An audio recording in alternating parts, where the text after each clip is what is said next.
먼저 우리 송 변호사님께 여쭤보겠습니다. 국민연금을 인상해야 된다는 논의가 있는데 국민연금 인상해야 되는 이유 무엇인가요? 구체적으로?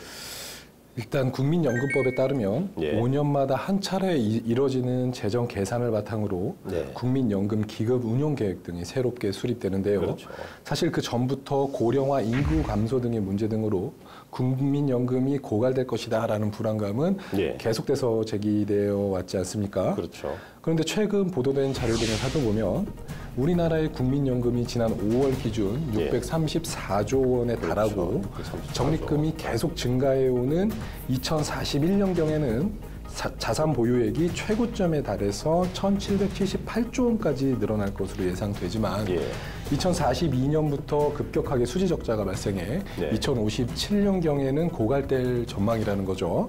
때문에 이러한 고갈 사태를 막기 위해 국민연금에 대한 제도나 법 개정이 어떻게 이루어져야 되느냐에 대한 논의가 이제 발화된 계기가 된 겁니다. 예, 그렇다면 지금 말씀하신 대로 국민연금의 적립금이 이제 계속 기금이 계속 증가하다가 2042년부터 감소하게 된다고 말씀하셨는데 감소하게 된 이유가 무엇인가요?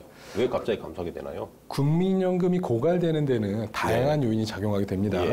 말씀드렸다시피 저출산이나 기대 수명 증가와 같은 인구 변수가 있겠고요.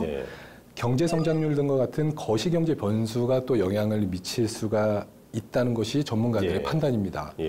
또 경제 성장률 하향 전망치도 적립금 고갈 시점을 빨라지게 하는 요인으로 작용하고 있습니다.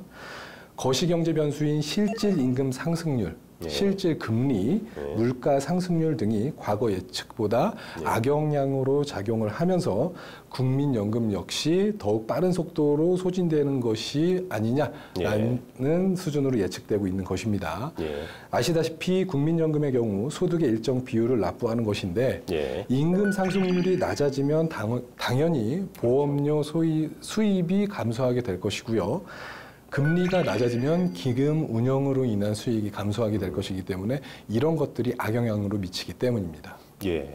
그냥 굉장히 이제 설명을 많이 해주셨는데 그냥 우리가 보통 생각을 해봐도 이럴 것 같습니다.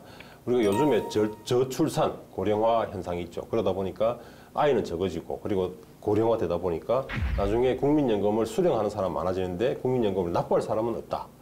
그래서 결국 고갈될 것 같다라는 생각이 어렴풋이 듭니다. 자. 그리고 또 국민연금 인상과 관련해서 또 하나 좀 문제되는 것이 바로 소득 대체율이라고 하는 것이 있는데 바로 소득 대체율 잠시 설명 좀 해주시겠습니까? 네, 먼저 소득 대체율의 개념에 대해서 좀 간단하게 설명을 드리겠습니다. 소득 대체율이란 국민연금 가입자의 생애 평균 소득에 대비해서 국민연금 수령액의 비중이 어느 정도인지를 이야기하는 것입니다. 흔히 연금 급여율이라고도 표현하고 있습니다. 예를 들면 소득 대체율이 50%라고 가정을 하면 40년을 기준으로 국민연금 가입 기간을 잡았을 때 월 평균 소득이 100만 원인 사람은 은퇴 후에 월 50만 원을 아까 50%라고 말씀드렸죠. 그렇기 때문에 월 50만 원을 연금으로 받는다는 것을 말합니다. 소득 대체율.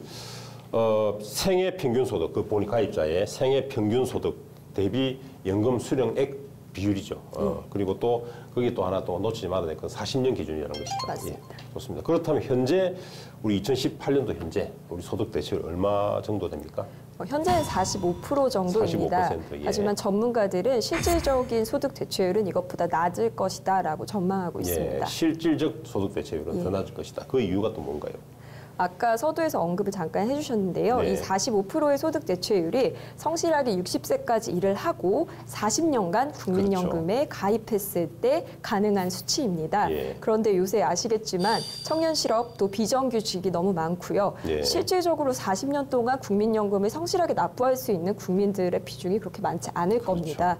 그래서 결과적으로 실질적인 소득 대체율은 45%의 절반도 채 안 되는 20% 안팎으로 40년 가입 기준에 아까 제가 말씀드린 명목 소득 대체율의 절반 정도에 불과하다라고 많은 전문가들이 판단하고 있습니다. 말씀하신 대로 이 40년을 납부를 해야 되는데 40년 납부하기 어렵다는 것이잖아요. 맞습니다. 그러다 보니까 결국은 뭐 명목상으로는 45%라고 하지만 결국은 그 절반에 밖에 이르지 못한다는 것이죠. 그리고 또 통계를 보면 2017년 기준으로 우리 평균 가입 기간이 17년이라고 하고요. 그리고 그래서 결국은 실제로 소득 대체율은 24% 정도에 불과하다고 합니다.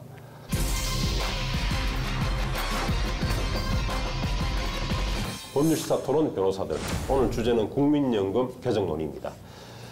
우리 국민연금이 처음 도입된 때가 바로 1988년인데 이때 당시에는 소득 대체율이 가입기간 40년을 기준으로 했을 때 70%였습니다. 그런데 급격한 고령화 그리고 외환 위기에 따른 재정 불안론이 퍼지면서 결국 1998년 1차 국민연금 개편이 있었는데 그때 60%로 소득 대체율이 떨어졌습니다. 이후에 2008년 2차 연금 개편이 있었습니다. 국민연금 개편이 있었는데 이때 60%에서 매년 0.5%씩 낮아져서 그리고 2028년까지는 단계적으로 결국 40%까지 하락하도록 되어 있다고 합니다. 그리고 현재는 45%라고 합니다.